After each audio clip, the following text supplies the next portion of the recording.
Oke, mungkin salah satu bisa bantu record.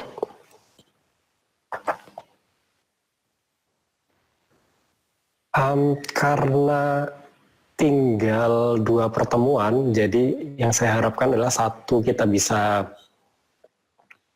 membahas tentang materi gitu ya, dan yang kedua itu juga nanti saya harapkan di minggu terakhir, berarti minggu depan kalian bisa mendapatkan feedback gitu ya. Berarti nanti setelah materi ini ada tugas, nanti minggu depan kalian presentasi bisa dapat feedback gitu. Jadi ya itu ya, biar tahu mungkin yang benar seperti apa gitu cara mengaplikasikannya.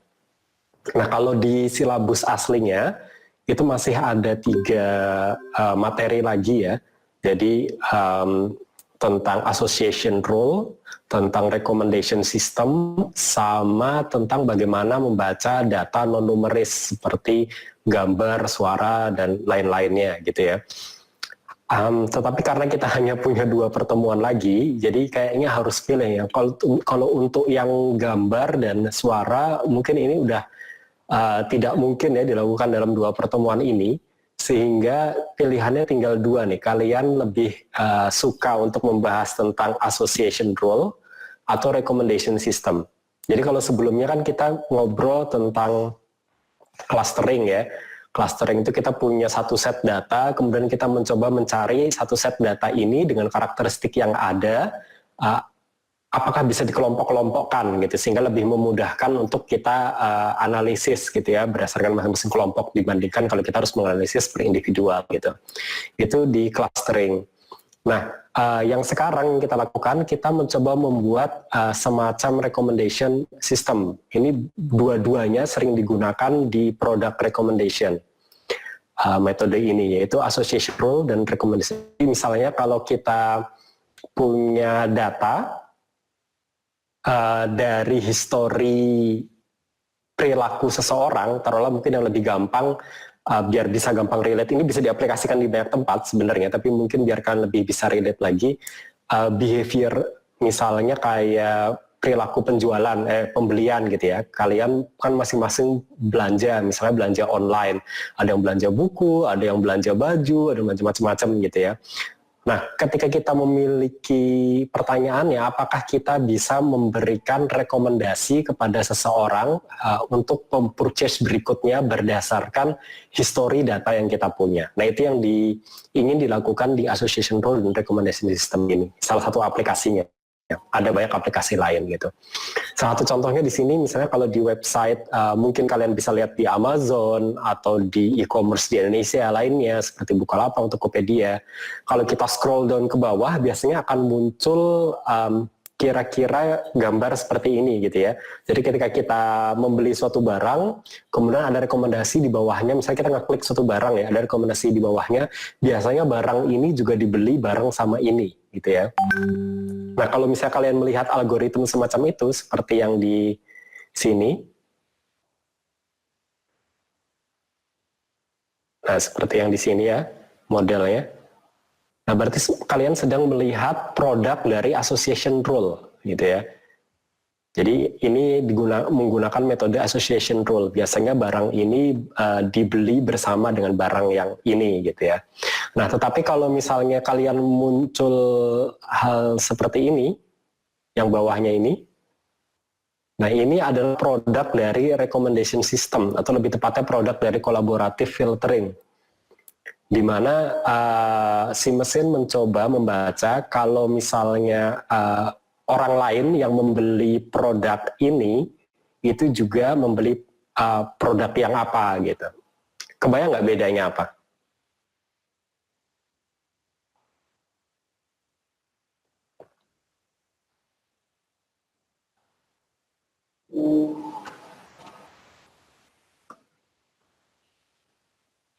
Bedanya association rule sama recommendation system dari output dari produk ini, bedanya apa? Ada yang bisa mungkin?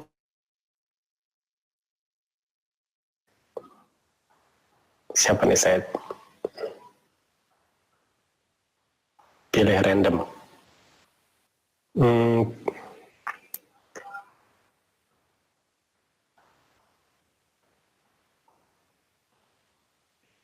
Sela Frisila,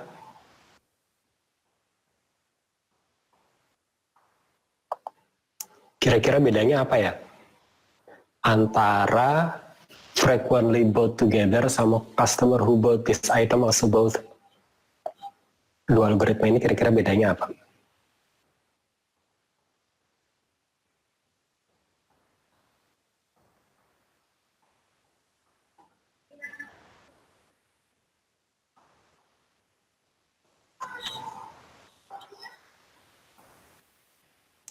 Ada Sela?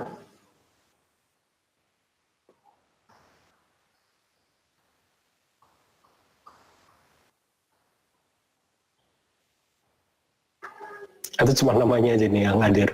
Orangnya belum hadir. Oke, saya coba yang lain ya. Reka Zulfa Trisia.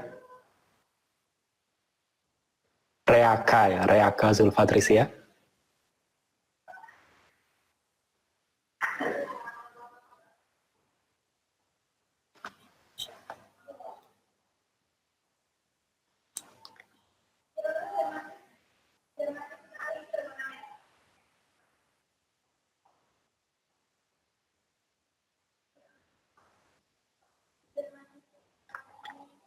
Nggak ada juga orang ya? Saya nggak ngomong sendiri kan di sini. Enggak Pak, mungkin saya coba menjawab sebisa saya. Silakan Talia. Sebenarnya saya juga masih kurang jelas bedanya apa, tapi mungkin kalau frequently bought together itu biasanya dibeli bersamaan produk yang sedang kita lihat dengan produk yang frequently bought together ini. Sedangkan kalau yang bawah itu gimana ya, lebih meluas gitu Pak. Jadi rekomendasinya lebih banyak dibanding yang frequently bought together itu. Gimana diulangi coba? Yang atas itu gimana dia kira-kira? Mungkin yang atas itu biasanya dibeli bersamaan Pak, antara produk yang sedang oleh customer dengan yang di association role ini. Sedangkan untuk yang bawah itu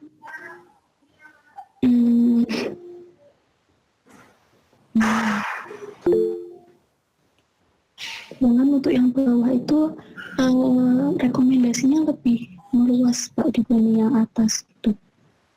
Bahwa rekomendasinya lebih meluas dari tidak spesifiknya atas ya Pak.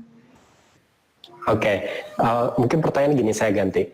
Kalau misalnya ketika seperti namanya Talia beli buku, kemudian melihat ada dua rekomendasi ini gitu ya, yang frequently bought together sama customer who bought this item also bought, Talia lebih percaya yang mana atau lebih tertarik mengikuti rekomendasi yang mana? Kalau saya pribadi lebih tertarik untuk yang atas Pak. Yang atas. Ketika banyak orang lain membeli produk ini bersama, mungkin Talia lebih percaya yang atas gitu ya? Iya. Oke. Thank you jawabannya Talia. Ada lagi yang lain mungkin yang mau berpendapat? Pak, saya mau berpendapat. Iya, silakan. Kalau saya mungkin lebih prefer yang di bawah ya Pak, karena kalau saya biasanya kalau melihat mau beli barang itu melihatnya ratingnya itu kan kalau tentang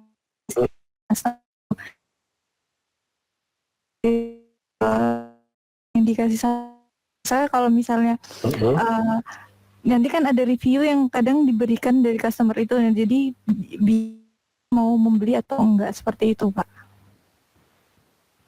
Oke, jadi karena di bawah ada bintangnya gitu ya, customer lain memberi ini, kalau misalnya kira-kira lebih percaya yang mana?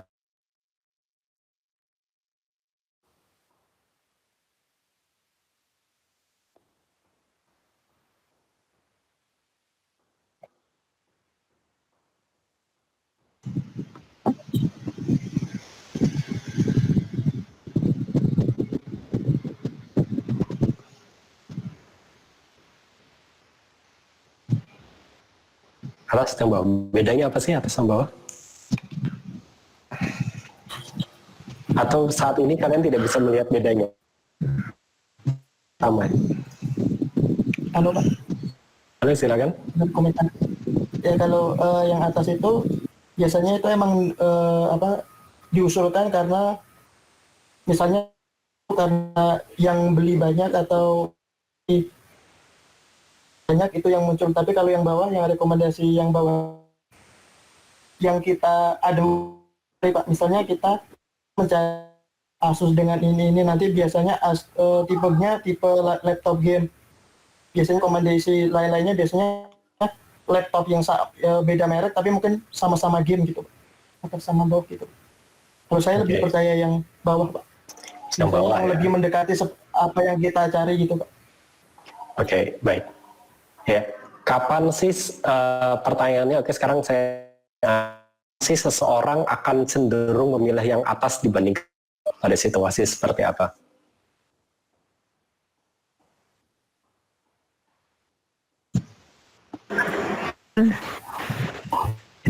Terima kasih saya pengen ngomong.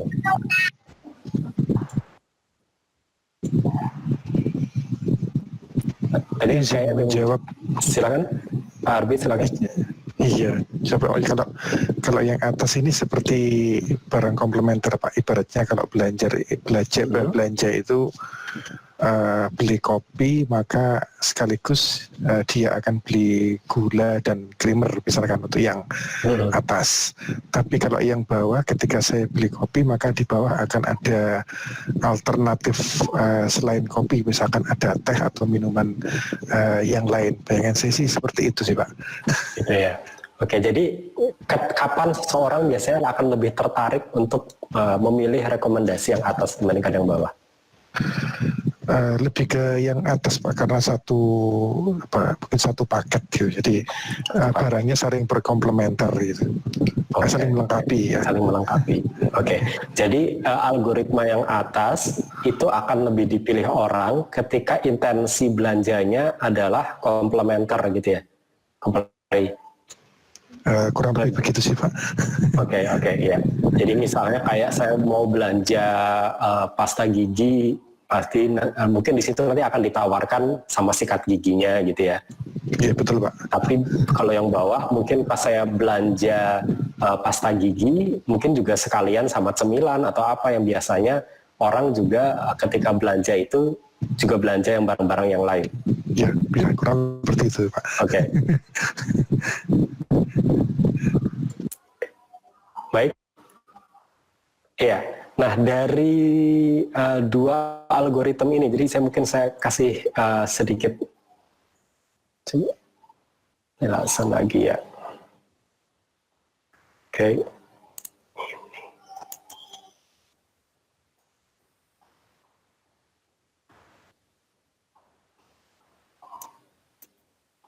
Oke. Ya, saya pindahkan sedikit.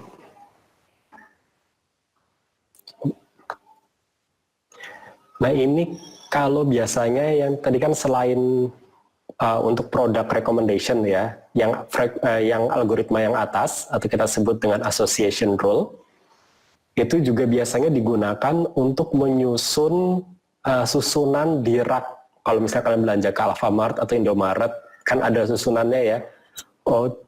Misalnya sampo jejer sama sabun dan sebagainya gitu. Kemudian nanti ada keripik kentang mungkin jejer sama soft drink dan sebagainya gitu.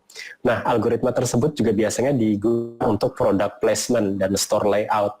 Jadi untuk memancing orang, misalnya ketika lagi belanja sikat gigi, terus sebelahnya ada lagi belanja pasta, jadi tertarik untuk lebih membeli barang tersebut bersamaan gitu. Ketika misalnya tadi mau belanja keripik kentang terus lihat sebelahnya ada soft drink gitu ya, kemudian dia mungkin tertarik untuk belanja soft drink juga.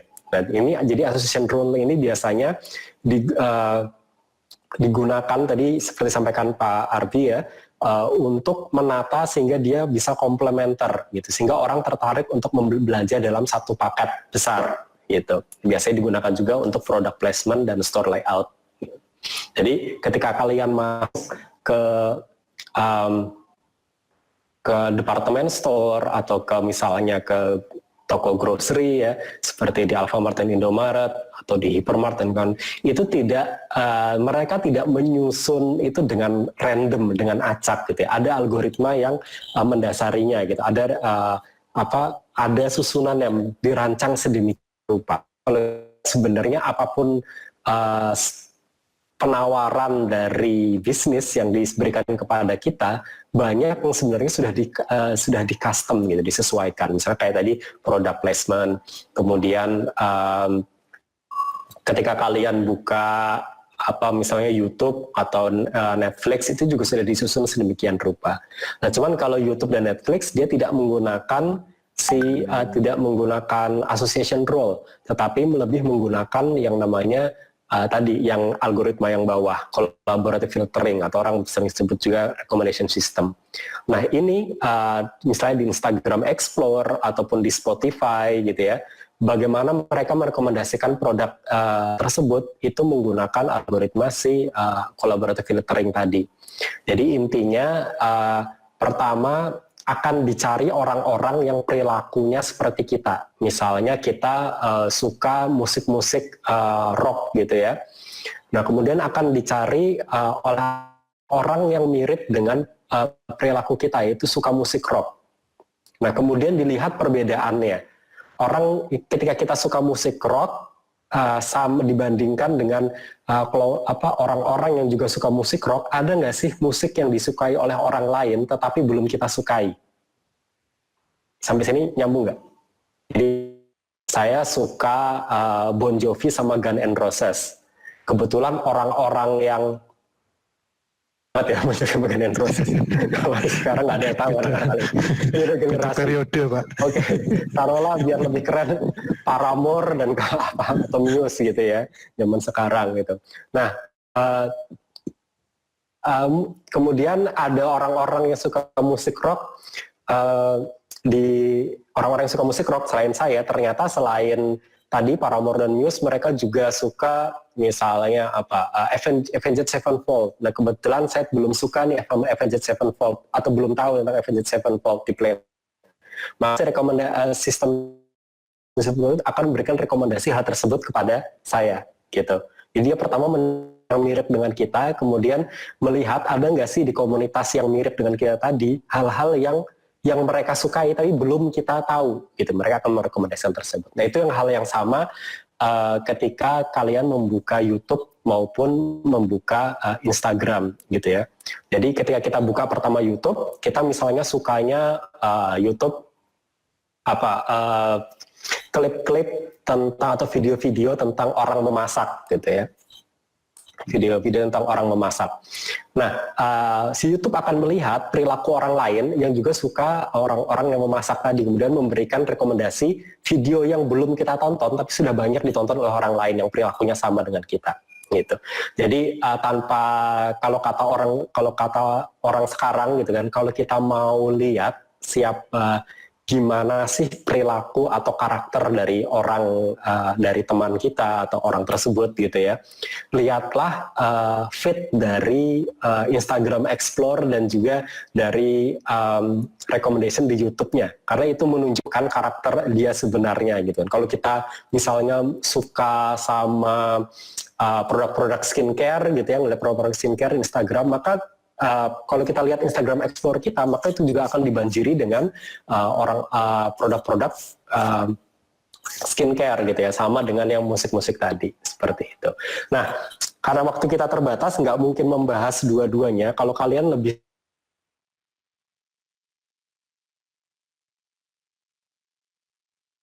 association rule atau recommendation system hari ini.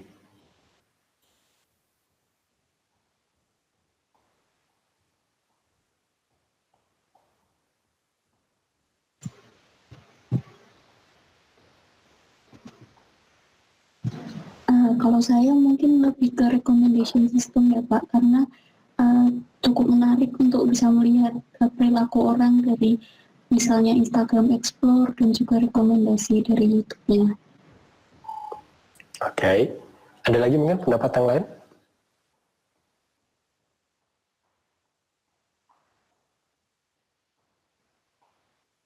Kalau saya juga recommendation system, Pak. Oke. Karena ngerasa kalau misal recommendation on system tuh lebih luas aja sih cangkupannya, terus bisa bisa kalau misal diri sendiri nih, misal suka healthy food, kira-kira konten yang menarik apa sih, jadi kayak bisa diimplementasikan sendiri gitu Pak. Oke, baik. Ada lagi yang lain mungkin? Satu lagi deh.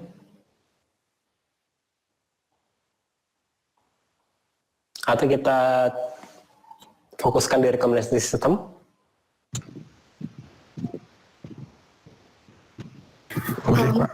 Mau bertanya Pak, kalau Ya, silakan. association rule tuh selain product placement and store layout tuh apa ya Pak? Pengaplikasiannya? Banyak sih sebenarnya, kayak ya kebanyakan untuk memberikan rekomendasi kombinasi dari produk gitu. Jadi ketika misalnya kita memilih salah satu, misalnya ada sekumpulan produk, kita memilih salah satu. Nah kita kan nggak tahu kan biasanya si barang tersebut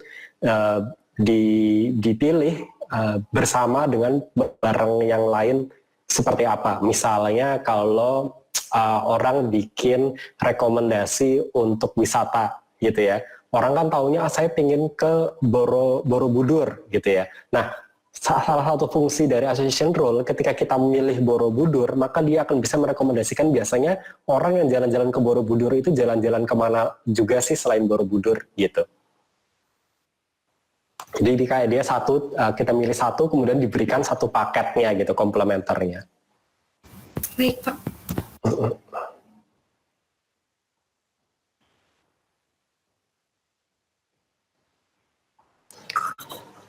Oke, karena dua suara tadi sudah recommendation system ya, jadi menurut saya mungkin, atau ada yang mau berpendapat?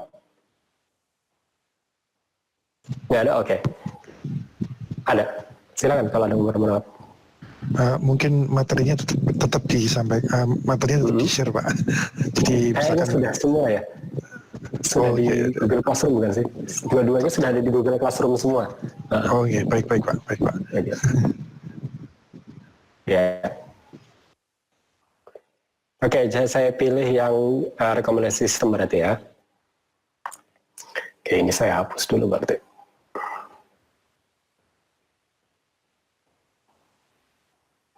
Oke, berarti saya lanjutkan. Oh, bentar. Oke, jadi kalian udah tahu salah satu aplikasi dari recommendation system adalah seperti tadi ya, saya lihat di YouTube dan Instagram Explore dan lain-lainnya. Kalau kalian buka Netflix dan kawan-kawannya, algoritma di belakangnya adalah yang akan kita bicarakan hari ini gitu. Algoritma dasarnya, karena yang sekarang sudah jauh lebih berkembang. Jadi yang kita bahas ini adalah yang dasarnya gitu ya, yang mereka lakukan itu sudah banyak pengembangannya. Gitu. Nah, untuk melakukan, sebelum kita bahas algoritmanya, jadi kalian perlu tahu untuk membuat algoritma recommendation system itu ada berbagai macam metode. Jadi yang pertama adalah berdasarkan konten. Jadi kalau yang berdasarkan konten ini, dia akan merekomendasikan item kepada customer M sesuai dengan item yang di rating tinggi oleh M tersebut juga. Paham maksudnya? Jadi dia berdasarkan histori perilaku dari si orang tersebut, tidak melihat perilaku dari orang lain. Misalnya nih, saya kebetulan suka musik pop gitu ya. Lagu-lagu yang saya pilih kebanyakan musik pop. Maka kalau algoritma berdasarkan konten, maka algoritma tersebut akan memilih semakin banyak musik pop ke dalam rekomendasi playlist saya. Gitu. Itu kalau konten base. Jadi dia hanya melihat apa yang saya lakukan, apa yang si user tersebut lakukan. Itu si konten base. Nah, metode yang kedua, pendekatan yang kedua, apa yang disebut dengan collaboration filtering. Nah, ini yang banyak sekali dilakukan saat ini, yang paling umum dilakukan saat ini. Jadi, salah satu kelemahan dari content base itu adalah kalau misalnya kita terus-menerus memberikan memberikan rekomendasi berdasarkan konten yang kita pilih, konten yang si user pilih, maka user tersebut akan lama-lama akan bosan. Atau misalnya rekomendasinya akan stuck pada lokal optima, akan itu aja yang direkomendasikan. Berhubung karena kebetulan ketika saya menggunakan aplikasi tersebut di awal-awal saya sukanya musik pop misalnya, terus karena menggunakan algoritma berbasis konten, maka yang direkomendasikan akhirnya musik pop terus gitu. Akhirnya bosen kan ya si usernya. Padahal kan ketika kita meminta rekomendasi kepada orang, kita seringkali tidak hanya ingin mengetahui, tidak hanya ingin direkomendasikan sesuatu yang sudah kita sukai sebelumnya, tetapi kita ingin diberikan rekomendasi yang bisa jadi kita suka, walaupun kita belum tahu itu apa, gitu kan. Nah, itulah kenapa akhirnya collaboration filtering itu muncul gitu, algoritma collaboration filtering berdasarkan latar belakang tersebut. Jadi kalau kita hanya diberikan hal yang kita suka aja, lama-lama pasti kita bosen. Misalnya ada orang suka sate gitu, kebetulan dia lagi suka sate, kita kasih sate terus pasti dia akan bosan gitu. Nah, akhirnya muncul yang namakan pendekatan collaboration filtering. Collaboration filtering ini tidak hanya melihat dari apa yang sudah kita suka, tetapi sama yang sudah saya jelaskan tadi ya, apa yang orang lain juga suka, gitu. Nah, kebetulan kemudian akan dicari gitu ya. Kalau kita misalnya suka suka sate gitu, algoritma ini akan mencari juga orang-orang yang suka sate. Kemudian akan memberikan alternatif selain sate yang disukai oleh orang-orang tersebut. Gitu. Misalnya orang lain suka sate dan nasi goreng. Saya kebetulan hanya suka sate nih.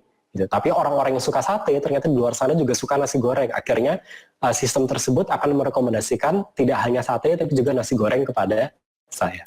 Gitu. Itu yang namanya collaboration filtering. Jadi tidak melihat hanya apa yang kita suka, tapi apa yang orang lain yang mirip dengan kita yang mereka sukai juga. Gitu. Nah, kemudian ada yang namanya model based recommendation. Nah, ini lebih kompleks lagi model based recommendation. Dia berdasarkan ada model tertentu gitu ya yang untuk biasanya berbasis jaringan gitu untuk melihat apakah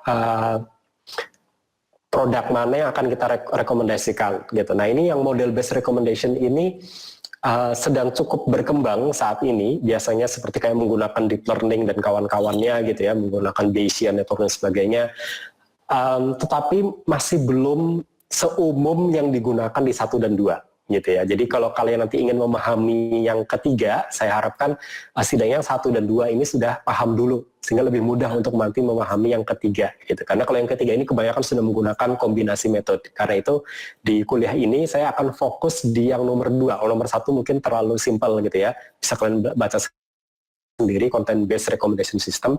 Saya akan bahas yang 2 karena kebetulan yang kedua ini juga yang paling banyak digunakan oleh orang di luar sana gitu. Nah, ide dari collaborative filtering seperti saya sampaikan tadi sebenarnya cukup sederhana gitu ya.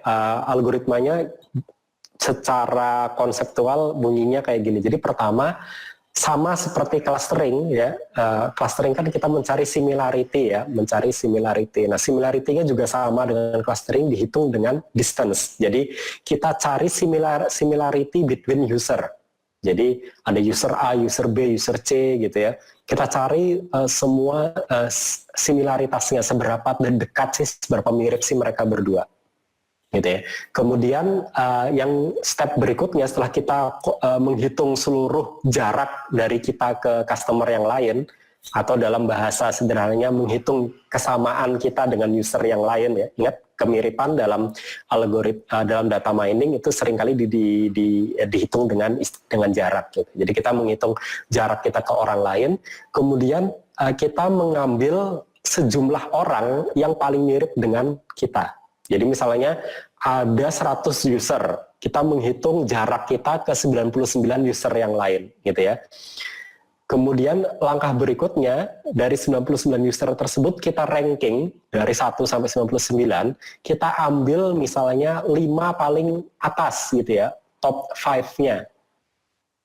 Kemudian di top 5-nya ini kita lihat item apa saja yang sudah disukai oleh orang tersebut tetapi belum pernah disukai oleh kita. Nah, contohnya kita lihat di gambar ini gitu ya. Jadi ada user A dan user B. Nah, kita ingin memberikan rekomendasi kepada si user A. Kebetulan user A ini perilakunya atau pilihan produknya mirip dengan user B. Misalnya si user A ini dia pernah menonton film Moonlight dan pernah menonton film Armstrong gitu ya. Si user B ini juga sama, dia pernah menonton film Moonlight atau menyukai film Moonlight dan juga dia menyukai film Armstrong. Nah, selain dua film ini, ternyata dia juga suka film Blade Runner. Nah, si Blade Runner ini kebetulan belum ditonton nih sama si user A. Maka recommendation system kita akan memberikan rekomendasi Blade Runner kepada si user A. Nah, sampai sini bisa dipahami nggak logikanya? Atau ada pertanyaan mungkin? Silakan.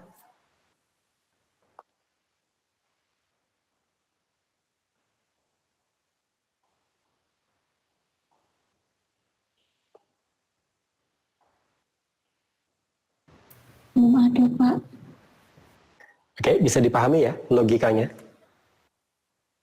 Bisa, Pak. Ya bisa, Oke, Pak. jadi yang kita cari adalah user yang mirip dengan kita, kemudian kita melihat apa yang belum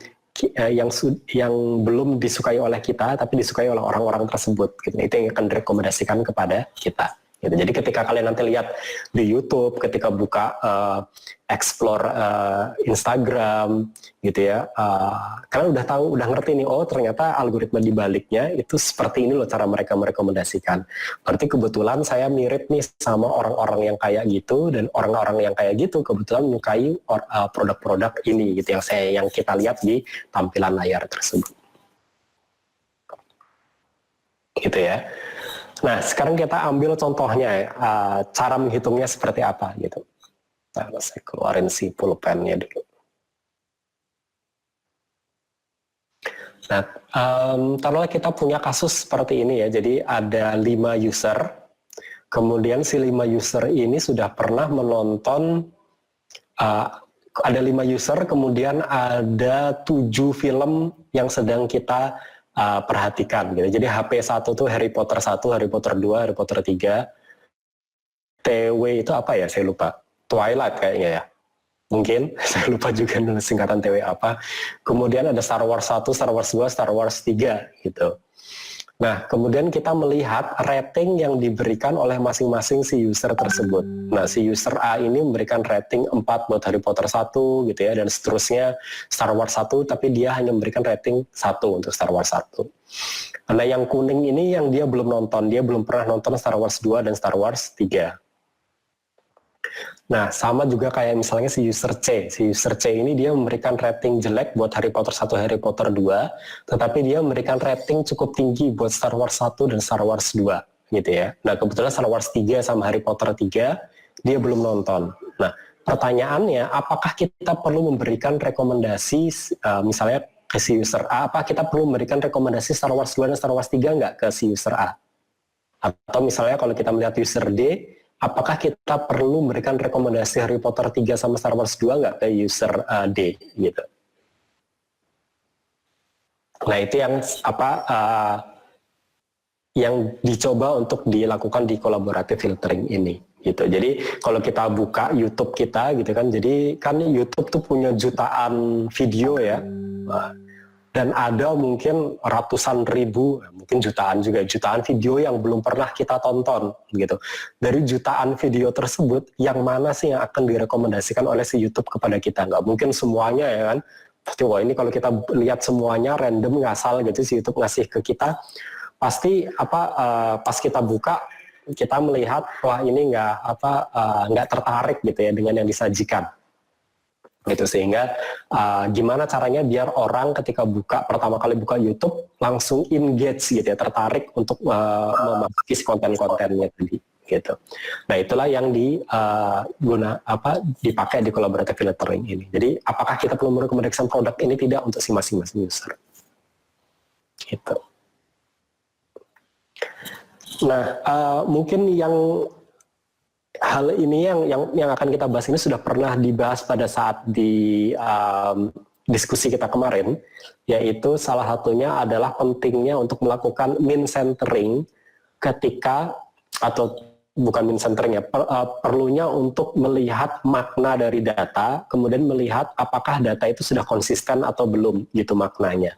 Kalau misalnya belum konsisten, maka kita perlu melakukan pre-process. Nah kebetulan di sini, ini kebetulan ya, tidak semua data berarti kalian harus melakukan min centering. Harus kalian lihat dulu apakah datanya itu sudah konsisten atau belum maknanya gitu.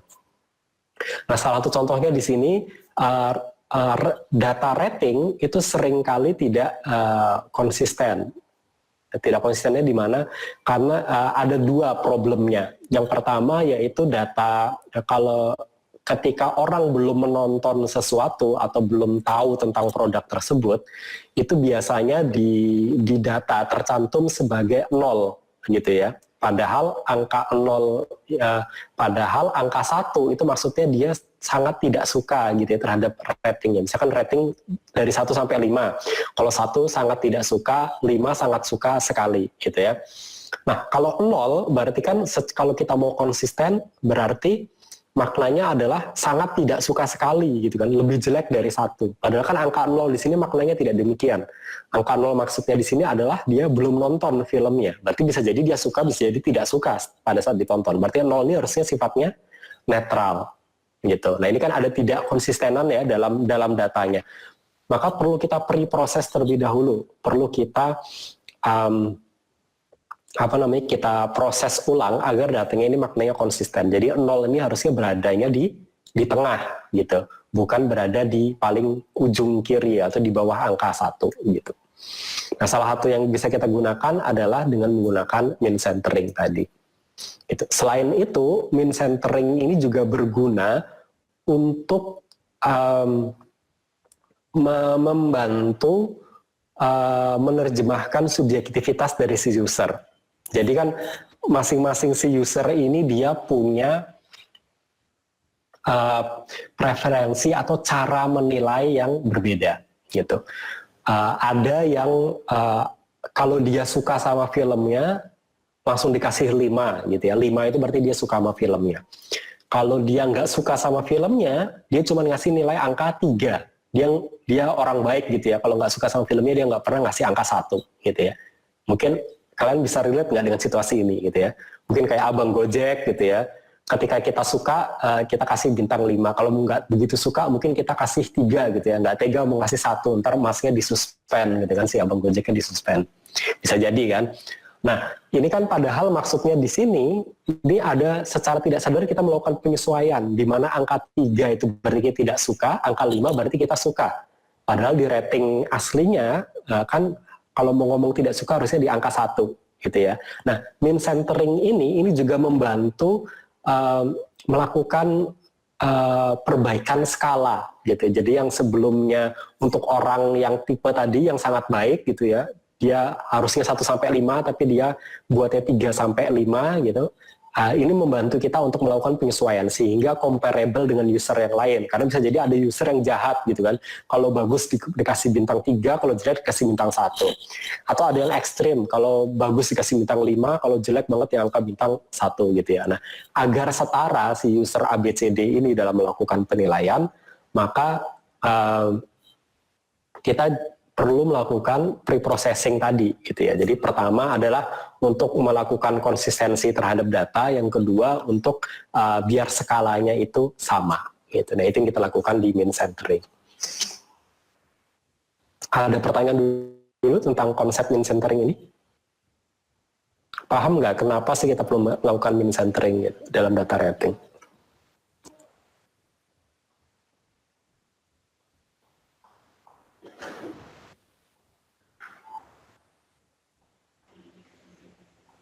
Sudah jawab Pak tadi.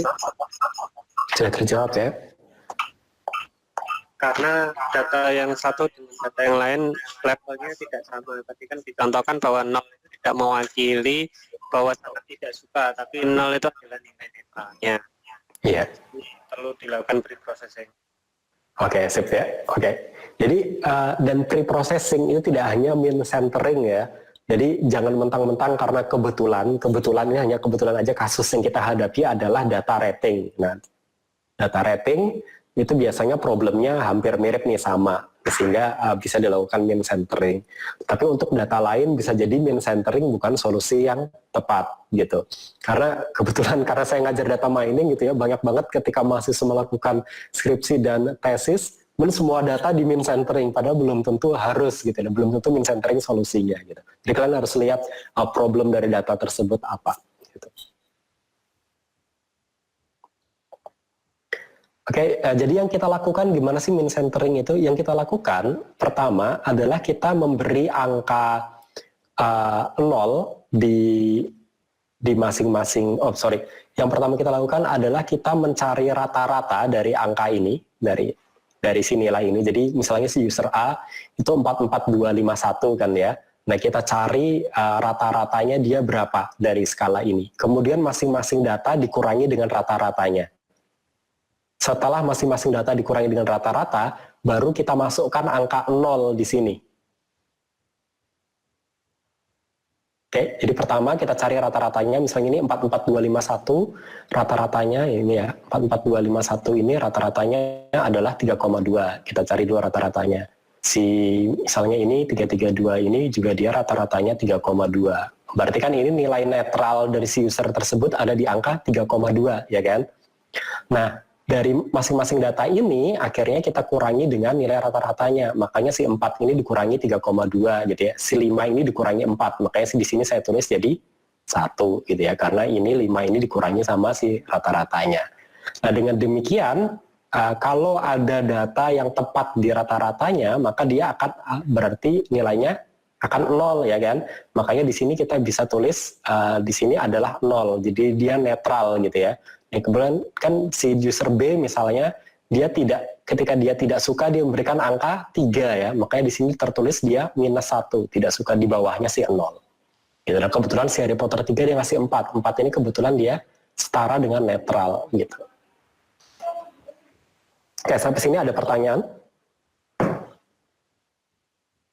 Untuk cara melakukan min centering?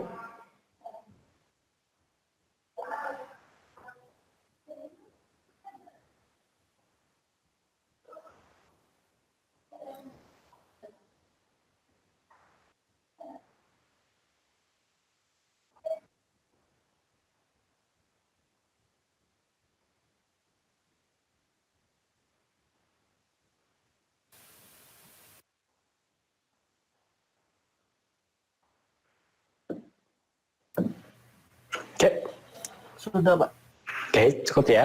Nah, untuk mengukur, jadi kita udah melakukan min centering, berarti data mentahnya udah beres gitu ya. Datanya udah konsisten, kemudian tidak ada lagi isu dalam makna dari datanya tadi, udah beres semua, masing-masing user juga udah comparable satu dengan yang lain gitu, fair gitu ya datanya. Nah, baru kita melakukan proses tadi, masuk ke algoritma si collaborative filteringnya. Nah, sesuai dengan tadi di algoritmanya tadi ya, step pertama kan menghitung similaritas ya, kemiripan antara si user satu dengan user yang lain. Nah, untuk mencari similaritas antara user satu dan user lain di data mining itu kita menggunakan data jarak. Ya kan? Nah, berapa sih jarak dari user A ke user B? Ini sudah kita lakukan kemarin di clustering ya, kita menggunakan Euclidean distance. Nah, gitu. Nah, tapi selain Euclidean distance, kalian juga bisa melakukan ukuran lain, distance yang lain. Misalnya kalian bisa menggunakan ukuran Pearson similarity gitu ya. Atau ini hampir sama dengan, atau sebenarnya sama, Pearson correlation. Misalnya pernah dengar istilah correlation ya di statistik. Nah, kalian bisa juga membandingkan dengan correlation gitu. Jadi semua datanya kita hitung berdasarkan jarak Euclidean distance-nya. Kemudian selain correlation, kita juga bisa menghitung Cosin similarity gitu ya. Cosin similarity itu hampir sama dengan Pearson gitu.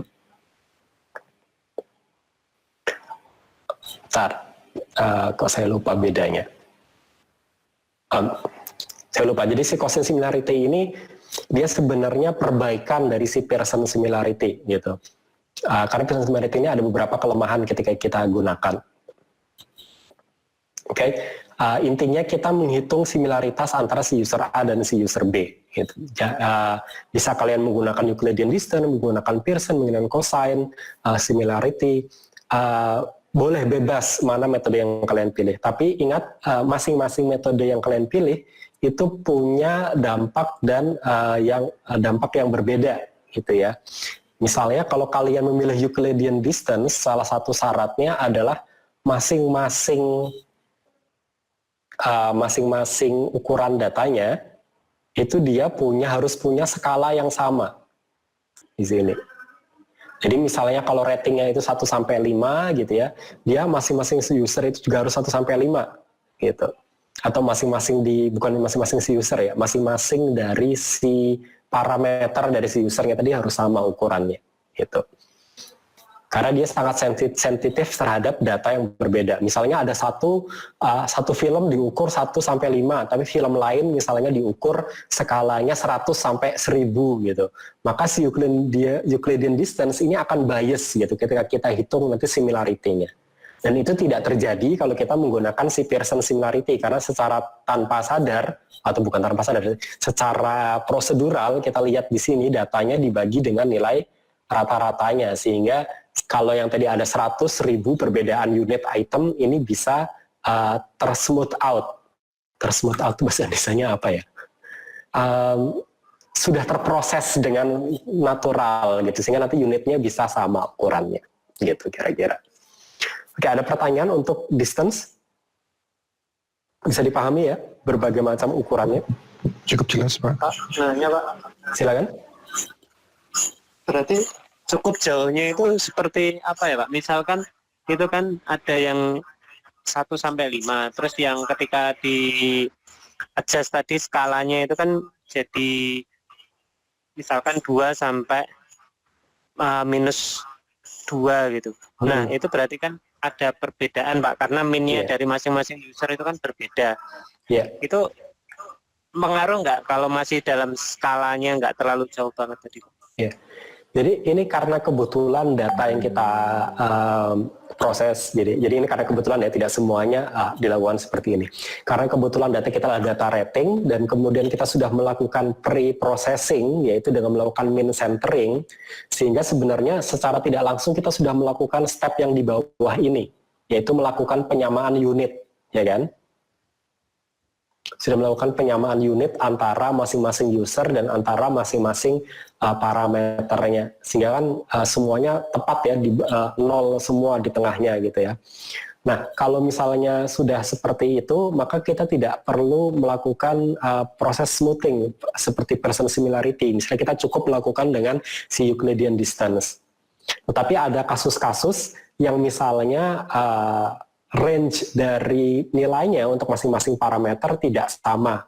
Misalnya kita melihat similarity-nya tidak hanya berdasarkan user rating terhadap satu film. Misalnya satu tentang film gitu ya, bisa jadi satu lagi similarity-nya apakah dia sama cowok atau cewek gitu kan. Berarti kan hitungannya 0,1 ya kan. Kalau rating tadi 1 sampai 5, satu lagi 0,1. Kemudian kita lihat lagi similarity berdasarkan penghasilan. Itu skalanya beda dalam rupiah dan jutaan mungkin kan, range-nya gitu. Nah, kalau kasusnya seperti itu, maka kita perlu melakukan smoothing gitu. Nah, kalau kita perlu melakukan smoothing, kita bisa melakukan dua cara. Kita pre-proses datanya sebelum kita hitung jaraknya, seperti yang kita lakukan sekarang gitu ya. Atau kita langsung tembak langsung dengan menggunakan Pearson similarity gitu ya. Sehingga secara tanpa sadar sudah kita lakukan proses smooth out gitu di situ. Jadi datanya sudah unitnya seakan-akan sama dari similarity-nya.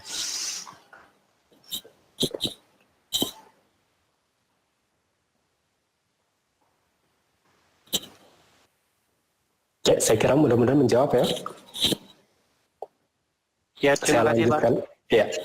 Saya lanjutkan. Jadi step pertama tadi kan kita sudah melihat menghitung jarak ya untuk masing-masing si usernya. Jadi menghitung jarak user A ke user B itu jaraknya berapa, user B ke C berapa, A ke D berapa. Jadi semua kombinasi jarak antar masing-masing user kita hitung gitu berdasarkan si ukuran tadi. Kemudian yang kita lakukan adalah kita akan mencari similar user yang tidak memiliki atau yang memiliki non-negatif similarity. Kenapa kita cari yang non-negatif? Karena di sini kita mencari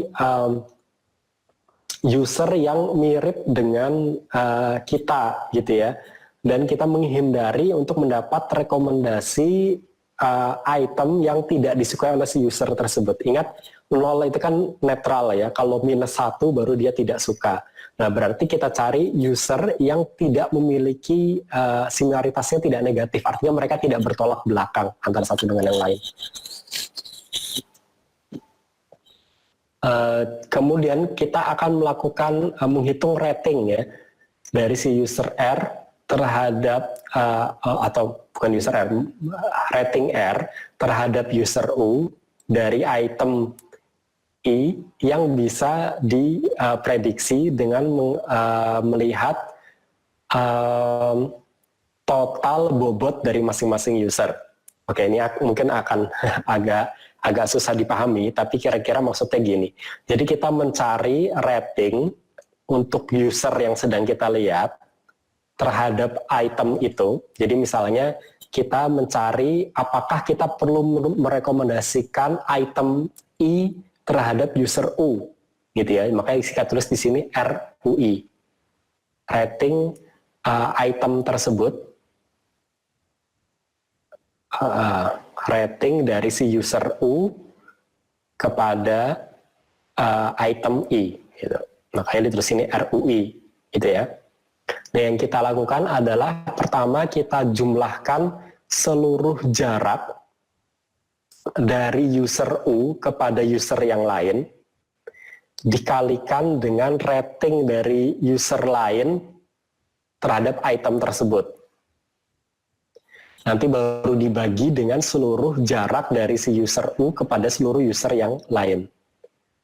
Tahu maksudnya user action ini ya? User action ini adalah user selain yang kita pilih. Jadi kalau misalnya ada user A, ada user B, user C, user D. Nah, kebetulan kita ingin menghitung rating item I untuk user A. Maka yang kita hitung adalah A ke B, A ke C, A ke D, gitu ya. Kita tidak menghitung dari misalnya dari A ke A kan udah jelas ya. Atau misalnya kita menghitung dari B ke C tidak kita hitung. Jadi hanya dari user U kepada user yang lain.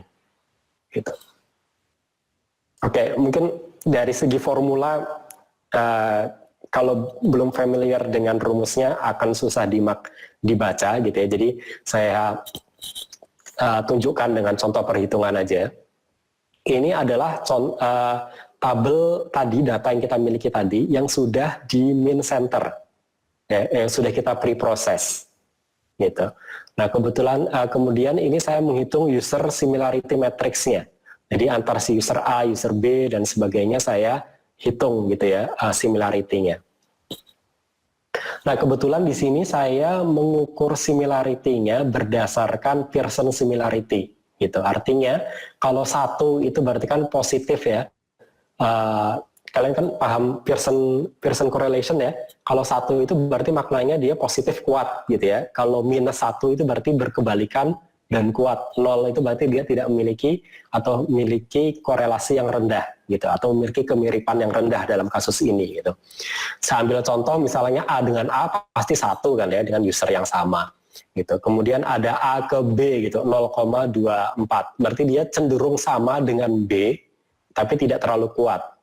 Nah, si user A ini dia akan cukup berbeda dengan user C, berkebalikan. Jadi apa-apa yang disukai A itu dibenci oleh si user C, dan sebaliknya apa-apa yang disukai oleh user C itu dibenci oleh si user A karena dia berkebalikan dan cukup kuat. Nah, si D ini berkebalikan tapi dia cukup lemah. Jadi di sini saya menghitung dengan melakukan Pearson similarity gitu ya, masing-masing si akunnya saya hitung. Nah, yang ingin saya coba lakukan, saya ingin melihat apakah saya perlu merekomendasikan si Star Wars 2 dan Star Wars 3 ini kepada si user A. Oke, maka yang saya lihat pertama adalah saya akan mencari, ya tadi algoritma ya, mencari user yang non negatif, artinya mencari user yang mirip saya, bukan mencari user yang berkebalikan dengan saya. Kebetulan si A ini di sini di tabel similarity matrix kita ini hanya hanya user B yang mirip dengan kita, memiliki korelasi positif ya. similarity positif dengan kita. User C dan user D kebetulan berkebalikan dengan kita. Mereka tidak mirip dengan kita ya, yang mirip cuma si B ini aja. Makanya hanya si B yang kita lihat di sini. Nah, ini kan total jarak dari si user ke user lain yang mirip dengan kita. Di sini hanya 0,24 tadi, hanya si ini tadi.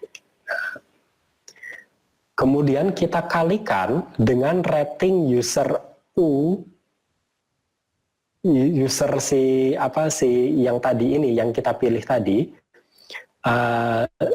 terhadap item tersebut. Misalnya kita lihat kan ini kita ingin melihat rating untuk user A si Star Wars 2 ini ya. Kita ingin melihat berapa sih kira-kira angka ini rating yang akan lahir kalau misalnya si A ini memilih menonton Star Wars 2 gitu. Nah, kebetulan si B ini memberikan rating -1 kepada si Star Wars 2. Pertanyaannya, kalau si B ini memberikan -1 kepada Star Wars 2, apakah si A ini perlu nonton Star Wars 2 atau enggak?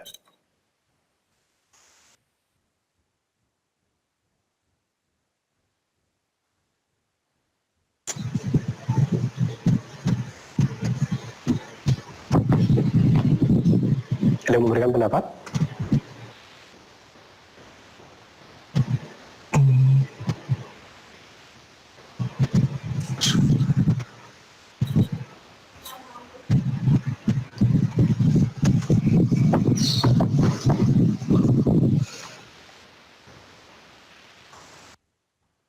Apakah kita perlu memberikan rekomendasi Star Wars 2 kepada user A kalau user B-nya menilai Star Wars 2 -1? Tidak perlu mestinya Pak ya, karena -1 itu kan di bawah nilai rata-rata ya. Ya, 0 ya. Di bawah 0. Berarti dia kalau si kebetulan yang mirip si user A ini kan hanya user B ya, dan user B memberikan rating negatif kepada si Philip tadi. Sehingga bisa kalau kita hitung di sini si A ini juga dia akan memberikan nilai -1. Ini dari hitungan 0,24 dikali -1 dibagi 0,24. Sehingga kemungkinan si 0 ini nilainya -1 gitu. Kemungkinan si A ini juga akan memberikan review negatif kepada Star Wars 2. Makanya mungkin tidak perlu kita rekomendasikan Star Wars 2 kepada si user A gitu. Contoh lain, misalnya kita ingin menghitung apakah user C ini perlu menonton Harry Potter 3 atau tidak. Cara yang sama kita lakukan, kita cari user C ini apakah dia punya user yang mirip dengan si user C, yang punya korelasi positif ya. Dengan A dia kebalikan, oh berarti nggak mirip. Dengan B dia kebalikan, oh berarti nggak mirip juga. Nah yang kebetulan yang agak mirip, cuman si user D. Nah makanya kita lihat di sini, si user D ini Harry Potter 3, oh kebetulan dia belum nonton juga. Gitu ya, makanya di sini berarti dia kalau 0 berarti ya sama aja kan ya, 0 dikali 0 bagi 0 ya sama dengan 0 gitu. Berarti di sini si user C kemungkinan dia akan memberikan rating 0 atau netral gitu pada si user C. Dia either bisa suka atau tidak si user C-nya terhadap film si Harry Potter 3. Saya lanjutkan, terus gimana kalau misalnya Star Wars 3 gitu ya. Star Wars 3 ini kan si C belum nonton juga ya. Apakah perlu kita rekomendasikan? Kita lihat tadi si user C ini hanya mirip dengan user D, ya kan? Dengan user D kebetulan Star Wars 3 dia dapat review positif nih 1,8. Nah, makanya berarti kita di sini akan perlu merekomendasikan Star Wars 3 kepada si user C, karena kalau kita hitung skala ratingnya, ini kira-kira si user C ini akan memberikan rating 1,8 sama dengan si user D.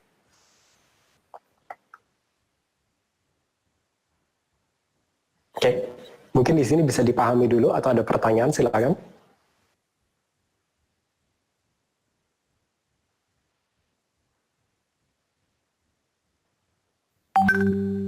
Pak, saya Pak bertanya. Ya, silakan.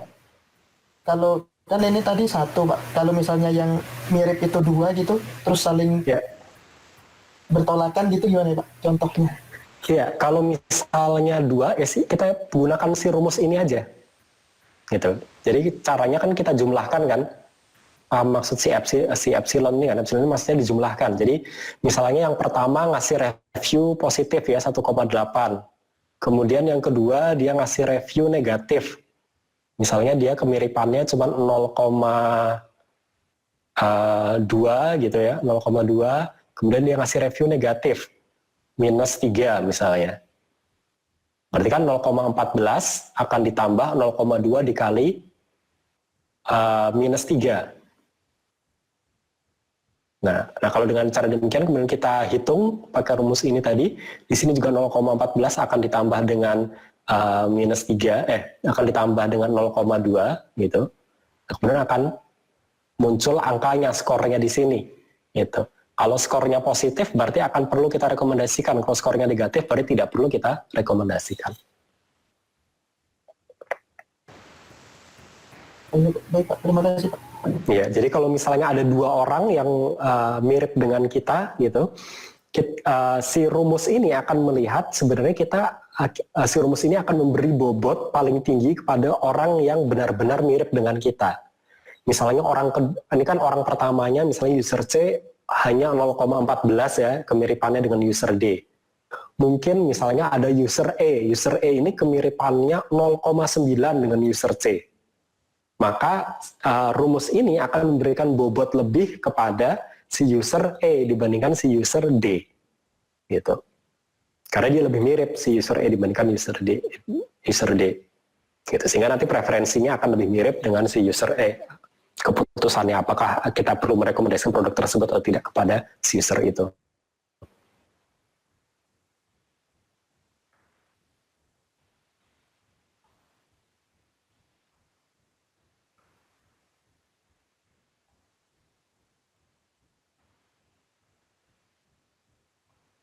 Oke, ada pertanyaan lain mungkin?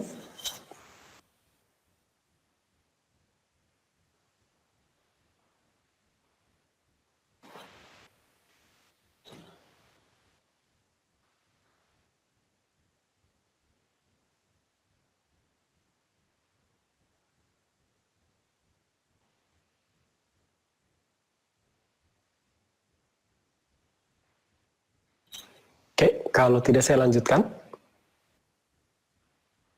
Oke, jadi kalau kita hitung semuanya untuk seluruh yang angka-angka tadi yang masih bolong-bolong tadi, ini yang tadi kita hitung ya. Jadi kalau kita hitung semuanya akan muncul seperti ini gitu. Jadi kita tidak perlu merekomendasikan Star Wars 2 dan Star Wars 3 kepada user A, kepada user C, Harry Potter 3 boleh direkomendasikan, boleh tidak, karena dia netral. Kemudian untuk Star Wars 3 akan sangat direkomendasikan gitu ya. Kemudian untuk user B misalnya rekomendasikan Twilight, tapi jangan rekomendasikan Star Wars 1 karena kemungkinan dia nggak akan suka gitu. Nah, di sini kita jadi akan punya tabelnya gitu ya. Nah, di sini karena tadi kita ini min center gitu ya, maka kita perlu mengembalikan nilai rating ini sesuai dengan nilai aslinya. Jadi kira-kira si user tersebut akan memberikan rating seperti ini gitu. Kalau kita kembalikan ke nilai aslinya sebelum di min center, kita tambahkan dengan nilai min-nya. Jadi si user A itu kira-kira akan memberikan prediksi kita gitu ya, akan memberikan nilai buat Star Wars 2 itu 2,2, buat Star Wars 3 2,2 juga. Untuk user C kira-kira akan memberikan rating 2,6 buat Harry Potter 3 dan 4,4 buat Star Wars 3, kira-kira gitu. Nah, jadi yang dalam komputer kita kira-kira nanti kita punya nilai prediksi ratingnya oleh si user tersebut berdasarkan perilaku dia dan perilaku orang lain yang mirip dengan dia. Gitu.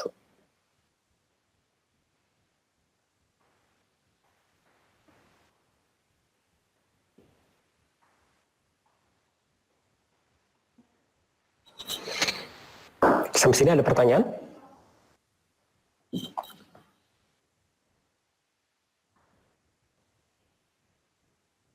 Pak, nilainya di atas 5 nggak apa-apa ya Pak ya? Ketika predicted rating hasilnya. Nggak apa-apa, karena predicted rating itu kan hanya rating yang kita coba prediksi ya. Intinya sih sebenarnya lebih apakah kita perlu merekomendasikan atau tidak, gitu kan? Lebih ke situ gitu. Kalau misalnya angkanya nanti berbeda gitu ya, maksudnya angkanya berbeda di luar skalanya, misalnya kan bintang 2,2 juga nggak ada kan. Kita ngasih masing-masing user kita akan memberikan either bintang 2 atau bintang 3 gitu, nggak ada bintang 2,2. Jadi di sini hanya sekedar angka kira-kira gitu ya, dia akan memberikan rating segini gitu. Kalau misalnya ratingnya ternyata 5,8 kayak si user B gitu kan, bukan berarti di ratingnya ada skala 5,8, enggak, tapi kira-kira dia pasti akan suka banget nih sama filmnya gitu, lebih dari 5 gitu interpretasinya.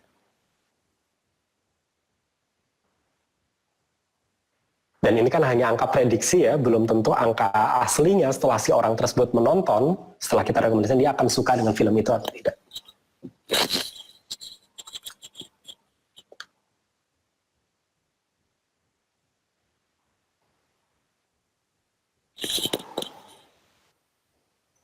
Oke, ada pertanyaan lain mungkin?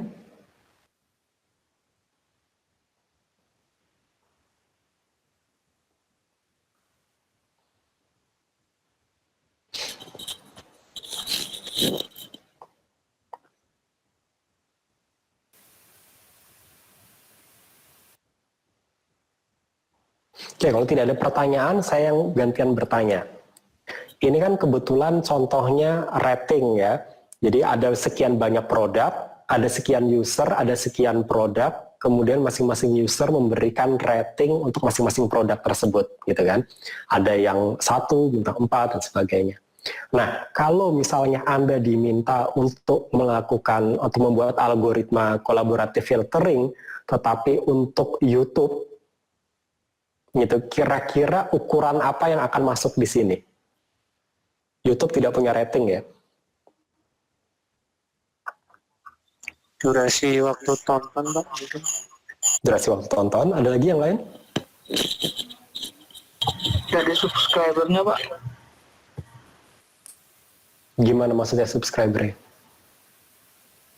Kalau subscriber kan per akun.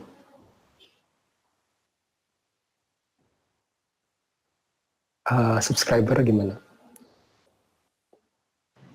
Kemiripan user tersebut, apakah dia subscribe-nya sama gitu dengan user lain gitu ya? Iya, Pak. Oh ya, bisa jadi. Ada lagi yang lain? Mungkin dari hashtagnya, Pak. Hashtag, gimana hashtagnya? Misalnya saya suka konten memasak. Nah, di description box YouTube itu kan ada hashtagnya ya, Pak? Iya. Misalnya hashtagnya yang memiliki hashtag sama gitu. Yang memiliki hashtag sama. Oke, jadi nanti ukurannya di sini user ID, sebelah kanannya itu hashtag-hashtag gitu ya? Ya, mungkin seperti itu, Pak. Oke, bisa. Ada lagi yang lain? Kalau dari logika pencarian search engine-nya bisa nggak ya, Pak? Dari search engine-nya, gimana tuh caranya? Jadi misalkan dia ketika di YouTube itu mengetikkan kata apa, itu kan nanti kan menjadi preference dari masing-masing user itu. Nah, itu nanti dijadikan patokan untuk standar dia, misalkan ke topik tertentu ini berapa kali, sebanyak 5 kali atau 2 kali, seperti itu. Oke, berarti kalau gitu si user ini, di sini ada user, kemudian di sini ada masing-masing kata ya? Gitu. Di masing-masing kata ada kata, kemudian ukurannya apa di sini? Di dalamnya sini? Ukurannya tadi, Pak, kata itu diakses berapa kali gitu. Misalkan jumlah kata yang dia gunakan untuk search itu ya? Ya. Oke, bisa. Itu kan dalam satu bulan dia paling banyak 10 kali, untuk user 2 dia cuma 2 kali, itu berarti ratingnya yang lebih dia sukai kan yang lebih banyak itu, Pak. Oke, ya, sip, bagus. Ya, jadi di sini saya cuma ingin men-challenge gitu ya kalian, ketika kalian diberikan data lain, seperti apa kalian akan bentuk tabel ini? Karena bagaimana kalian mendesain tabel ini, itu yang nanti akan menentukan seberapa efektif atau seberapa atraktifkah algoritma kalian, gitu. Misalnya kalau tadi kalian misalnya menggunakan jumlah durasi gitu kan, berarti kolom barisnya itu adalah user, barisnya itu adalah user, kolomnya adalah videonya, kemudian nilai di dalamnya itu adalah durasinya, ya kan? Nah, bagaimana kita mendesain itu menjadi sangat penting gitu. Contohnya kemudian hashtag misalnya, berarti barisnya itu adalah si user, kolomnya adalah nama hashtagnya, kemudian berapa kali hashtag tersebut ditonton gitu ya, video dengan hashtag tersebut ditonton dalam video tersebut. Jadi filmnya di sini adalah count number dari si hashtag tersebut, bisa jadi gitu. Nah, gimana kita merancang tabel ini yang menjadi penting gitu, sebelum nanti kita memilih kita menggunakan algoritma apa atau seperti apa ya. Jadi rancangan si tabel ini menjadi penting. Oke, sekarang bisa ada yang bisa menebak nggak? Kalau saya nggak tahu sih, karena ini kebetulan mahasiswa yang ikut kelas ini range umurnya cukup beragam. Coba tebak kalau Instagram Explore, kira-kira bagaimana dia melakukan recommendation systemnya? Barisnya apa, kolomnya apa, kemudian nilai di dalamnya itu representasi apa?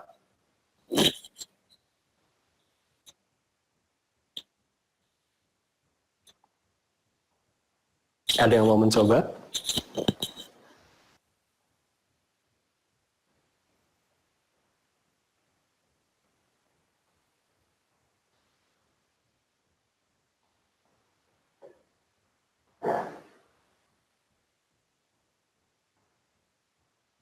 Saya izin mencoba menjawab, Pak.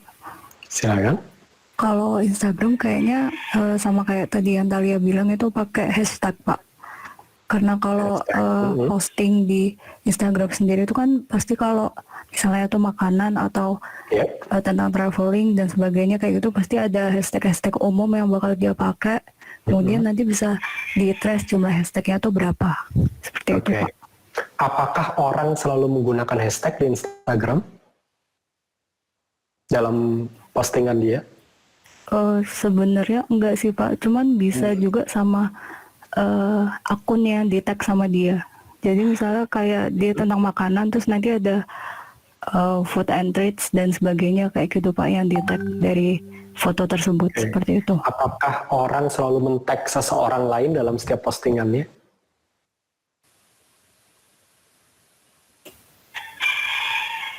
Sepertinya nggak semuanya sih, Pak, cuman kebanyakan seperti itu. Ya bisa dilakukan dengan cara seperti itu. Tetapi kalau saya jadi Instagram, saya bekerja di Instagram, saya pasti akan menggunakan ukuran di mana semua orang melakukan hal tersebut, sehingga tabelnya ini bisa penuh. Saya jadi punya peta gitu ya, similaritasnya jadi di mana semua orang menggunakan. Karena bisa jadi ada user yang tidak pernah menggunakan hashtag, saya jadi nggak punya peta kan user tersebut dia mirip yang mana gitu.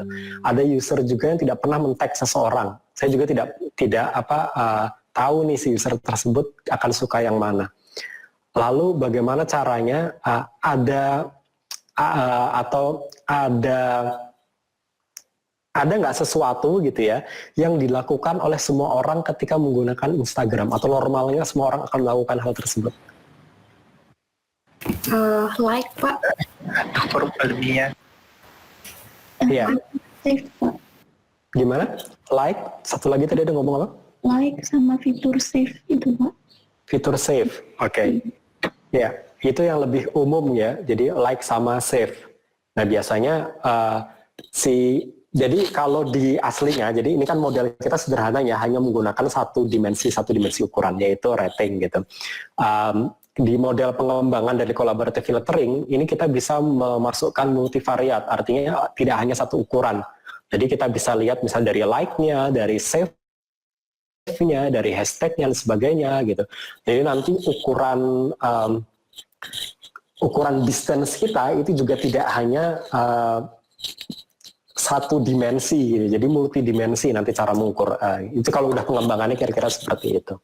Tapi kalau misalnya kita mau mencoba bikin model sederhananya, maka biasanya orang ketika dalam perusahaan atau misalnya orang yang dibalik problem tersebut, dia akan mencari ukuran yang paling reliable, yaitu ukuran yang hampir dilakukan oleh semua orang gitu.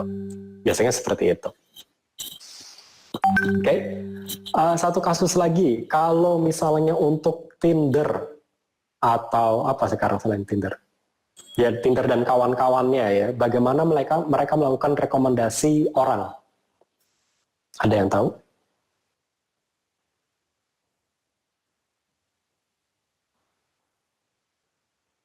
Atau mungkin nggak pernah ada yang pakai Tinder ya, jadi pada nggak tahu.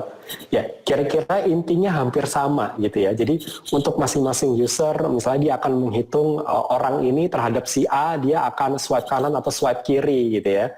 Dia akan suka atau tidak dengan orang ini, dia akan suka atau tidak, sehingga dia nanti akan melihat oh ada nih orang yang disukai oleh orang-orang yang karakternya kayak gini tapi belum pernah direkomendasikan terhadap orang tersebut gitu, sehingga dia akan mencoba merekomendasikan si orang tersebut. Jadi sama gitu ya.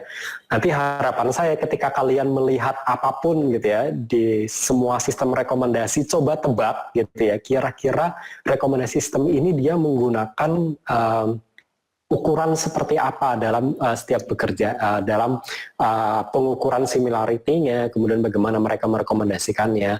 Kalian mulai punya curiosity gitu ya, sehingga nanti ketika kalian punya masalah, dihadapkan dengan masalah yang lain, kalian punya cukup kreativitas. Oh, ini bisa kok diukur pakai A, B, C gitu ya, dan sebagainya. Gitu.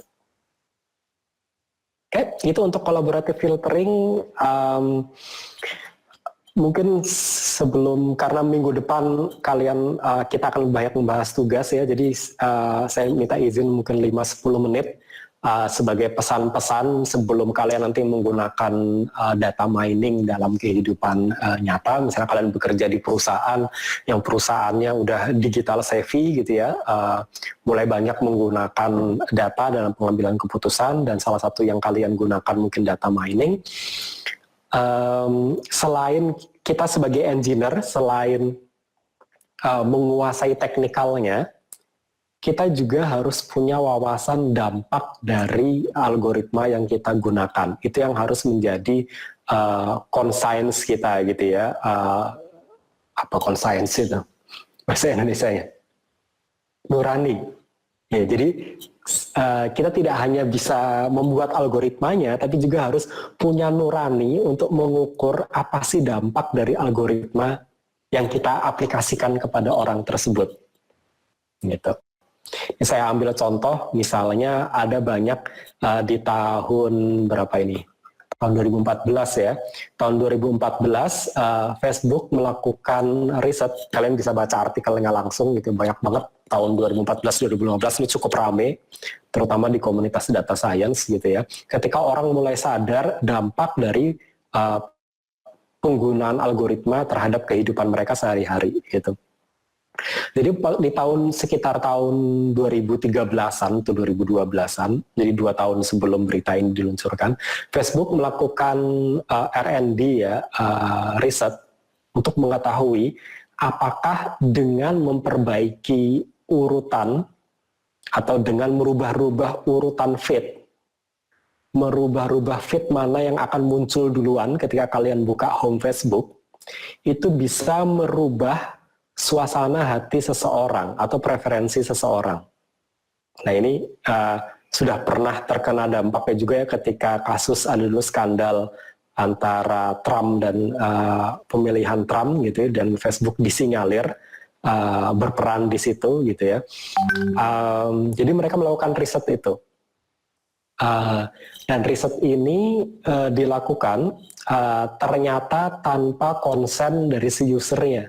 Jadi Facebook melakukan eksperimen gitu ya, kepada user A dia memilih artikel-artikel tertentu dimunculkan di halaman pertama.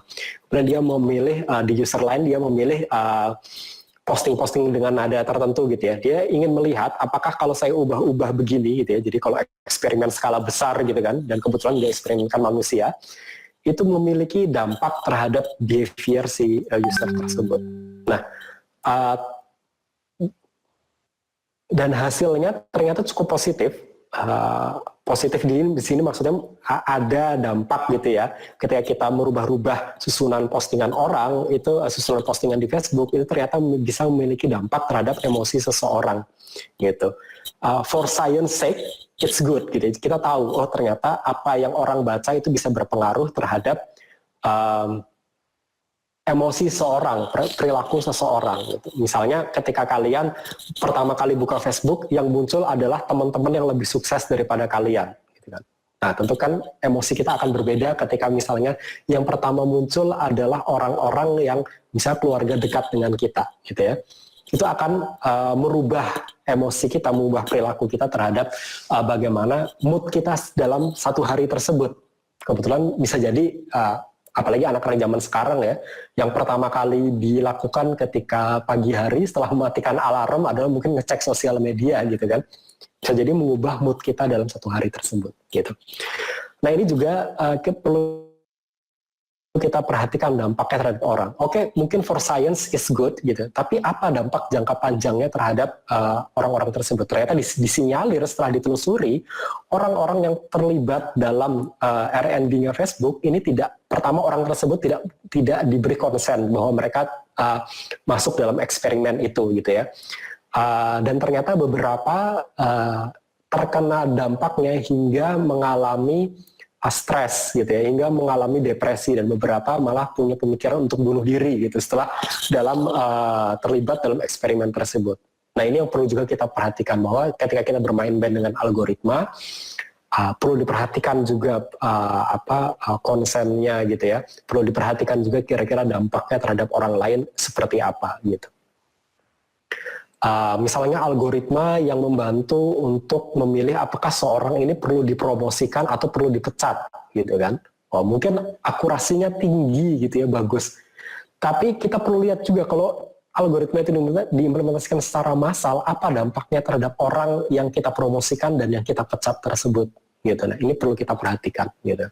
Sama kayak misalnya pasti YouTube algoritma yang dulu gitu ya, sekitar 5 tahun yang lalu, itu membuat kita terjebak dalam loop gitu ya, sehingga orang emang bagus sih dari sisi YouTube-nya gitu ya. YouTube merekomendasikan sesuatu yang dia suka, sehingga awalnya kita nonton A gitu ya, misalnya nontonnya pertama nonton TED gitu ya, nonton TED Talks gitu. Tapi pernah nggak kalian mengalami awalnya nonton yang serius gitu, ujung-ujungnya nonton kucing yang terjatuh di selokan gitu kan, dan kalian menghabiskan waktu 3 jam di situ gitu ya, tanpa hasil yang nyata. Sebenarnya tadi saya mau nonton apa gitu, yang bingung. Nah ini juga dampak dari algoritma recommendation system gitu ya. Jadi orang tidak berhenti gitu nonton terus di situ, tapi kemudian 3 jam 4 jam telah terbuang sia-sia tanpa dia mendapat sesuatu. Ini juga tanggung jawab sosial kita sebagai pengembang algoritma, di situ harus kita perhatikan gitu. Dan banyak contoh lainnya ya, dan akhirnya beberapa perusahaan membuat keputusan cukup berani, cukup bold gitu ya. Contohnya Instagram menghapus jumlah likes gitu dalam post, walaupun banyak kemudian influencer atau yang lain tidak terima gitu ya. Tetapi ini salah satu keputusan yang harus diambil Instagram, melihat memperhatikan kesehatan mental daripada si usernya. Daripada si usernya kemudian punya problem mental dan akhirnya si Instagram ditinggalkan gitu ya oleh orang-orang, akhirnya mereka mengambil keputusan berani, saya hapus jumlah likes dari Instagram walaupun itu ditentang oleh para si influencer dan sebagainya gitu. Salah satu keputusan berat yang harus diambil oleh si user ketika kita ingin melihat dampak dari Instagram tersebut. Itu untuk yang societal challenge-nya. Oke, sebelum ke assignment deh, ada pertanyaan mungkin atau ada yang ingin didiskusikan dari teman-teman semua?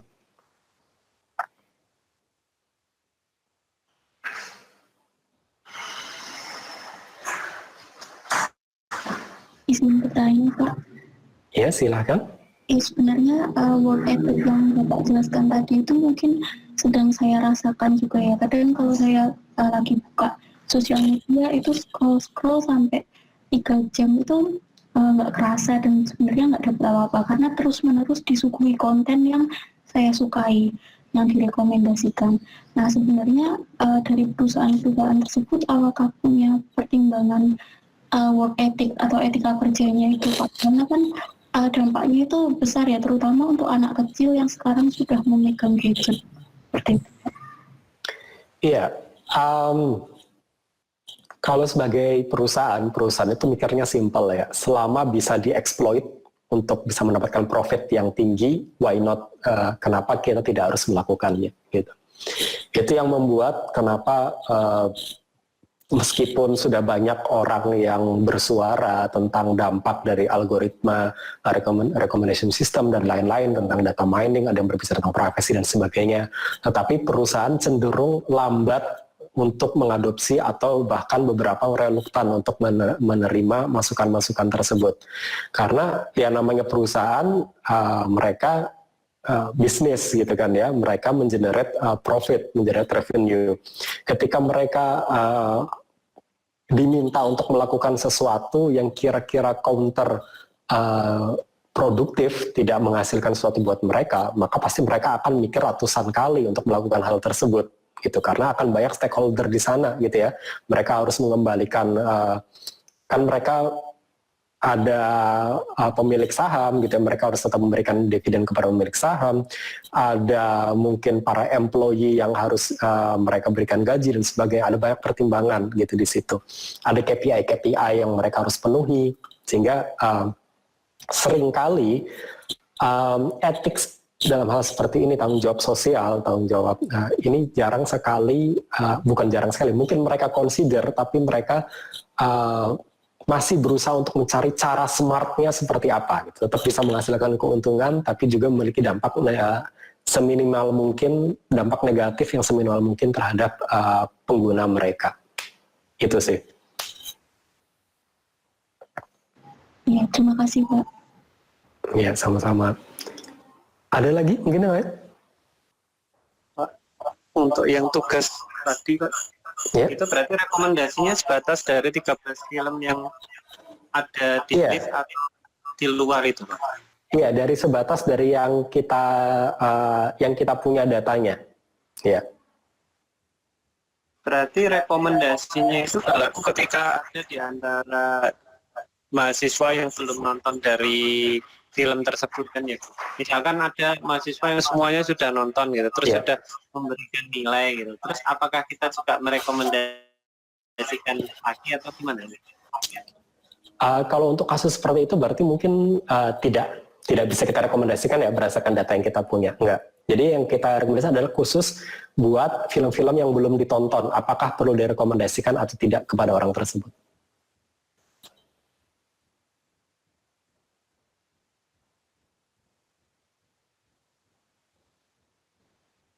Pemilihan untuk jaraknya itu bebas ya Pak? Tidak harus Bebas. tadi kan ada Euclidean. Ya, bebas, kalian mau menggunakan tools apapun bebas, sama seperti kemarin ya, kalian mau menggunakan Python, menggunakan Orange, menggunakan apa, bebas, terserah. Intinya kalian bisa pertama menggunakan tools ini secara tepat dengan data real yang kita punya. Kalian juga bisa melihat, bisa bijak memilih pre-proses seperti apa yang perlu dilakukan dengan data yang kita miliki saat ini. Data yang kita miliki saat ini cukup menarik loh ya, karena pertama banyak sekali yang belum nonton filmnya, ini tantangan gitu untuk melakukan similarity, berarti kurang similarity apa yang paling cocok, kemudian teknik pre-proses seperti apa yang cocok, kemudian setelah itu kalian mampu mengimplementasikan metodenya dan mampu menginterpretasikan hasilnya. Ini yang ingin saya lihat gitu ya. Kalau cara menghitung dan sebagainya, kalian udah S2 saya percayalah gitu ya, menghitung itu ya, kalaupun ada salah-salah, masalah waktu aja gitu kan ya, masalah waktu. Tapi kalau bagaimana memilih kemudian menginterpretasikan, ini menurut saya skill yang perlu diasah gitu. Mungkin akan lebih efektif kalau bisa langsung diberi feedback itu dari teman-teman semua, atau menjadi diskusi bersama, poin diskusi bersama.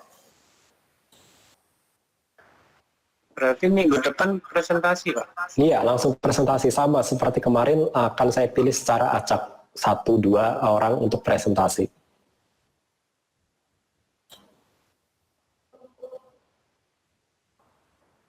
Terima kasih Pak. Iya, sama-sama. Oke, ada lagi mungkin yang lain?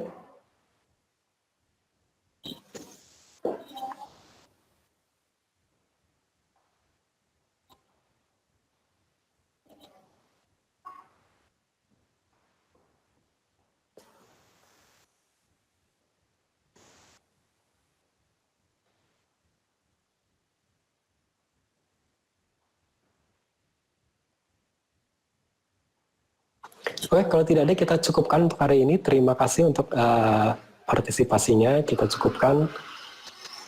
Assalamualaikum warahmatullahi wabarakatuh. Sampai ketemu minggu depan.